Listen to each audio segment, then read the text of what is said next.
السلام علیکم ورحمۃ اللہ وبرکاتہ۔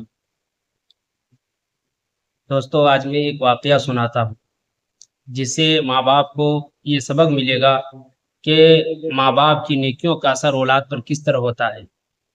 اگر ہر ماں باپ یہ چاہتا ہے کہ میری اولاد نیک ہو اور وہ دیندار اور متقی پرہیزگار ہو تو اس سے پہلے ضروری ہے کہ وہ خود دیندار ہو۔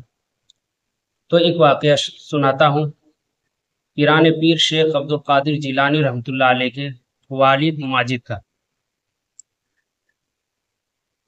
گیلان کے قصبے میں ایک خدا پرست ولی کامل حضرت ابو صالح موسیٰ رہتے تھے۔ ایک دفعہ انہوں نے دیکھا کہ ندی میں ایک سیب بہتا ہوا آ رہا ہے، چنانچہ انہوں نے اسے نکال کر کھا لیا۔ ساتھ ہی میں خیال آیا کہ باغ کے مالک سے اجازت لیے بغیر مجھے سیب کھانے کا حق نہیں تھا۔ سخت پشیمان ہوئے باغ کے مالک حضرت عبداللہ صومعی کی خدمت میں حاضر ہوئے اور معافی طلب کیا۔ دیکھیے، ایک سیب کی وجہ سے حضرت عبداللہ صومعی اس نوجوان کا زہد و تقویٰ دیکھ کر حیران رہ گئے۔ ان کا حسب و نسب دریافت کیا، کچھ دیر غور و فکر کیا، اس کے بعد فرمایا، میں اس وقت تک تمہیں معاف نہیں کروں گا جب تک کہ میری ایک شرط پوری نہ کرو۔ انہوں نے کہا، میں آپ کی ہر خواہش پوری کرنے کے لیے تیار ہوں۔ حضرت عبداللہ صومعی نے فرمایا کہ میری بیٹی ام الخیر کو اپنی زوجیت میں قبول کر لو، لیکن یہ سمجھ لو کہ وہ گونگی، بہری، لولی، لنگڑی اور اندھی ہے۔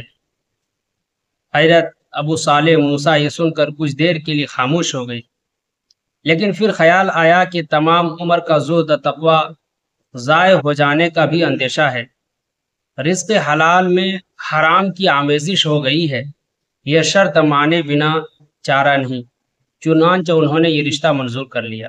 جب حضرت ابو صالح موسیٰ اپنے حجرے میں پہنچتے ہیں جہاں دلہن کو رکھا گیا تھا، تو وہاں ایک پیکر حسن و جمال کو دیکھ کر توبہ استغفار کیا اور حضرت عبداللہ صومعی کی خدمت میں حاضر ہو کر عرض کیا، آپ نے میرا عقد ایک اندھی، لولی، لنگڑی، اپاہج دوشیزہ سے کیا تھا، لیکن میں تو کوئی نامحرم ہمارے کمرے میں موجود ہے جو ان تمام خامیوں سے پاک ہے۔ حضرت عبداللہ صومعی نے فرمایا، عزیزم، وہاں جو کمرے میں موجود ہے وہی میری بیٹی ام الخیر فاطمہ ہے۔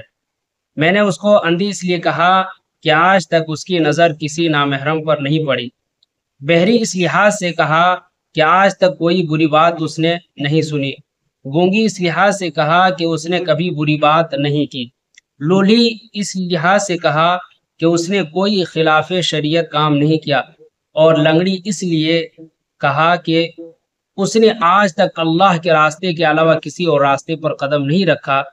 انہی فرشتہ صفت والدین کے یہاں شیخ عبد القادر جیلانی رحمۃ اللہ علیہ کی پیدائش ہوتی ہے، تو معلوم ہوا کہ والدین کی نیکیوں کا اثر اولاد پر پڑتا ہے۔ والدین اپنا جیسا روٹین بناتا ہے اور اپنی زندگی کے جیسے حالات بناتا ہے، اس کے اولاد پر ویسے پڑتا ہے۔ اس لیے کہا گیا ہے کہ صحبت صالح ترا صالح کنت، صحبت طالح ترا طالح کنت، یعنی نیک صحبت کا اثر نیکی ہوتا ہے اور برے صحبت کا اثر برا ہوتا ہے۔ اللہ تعالی ہم سب کو عمل کی توفیق عطا فرمائے۔ آمین۔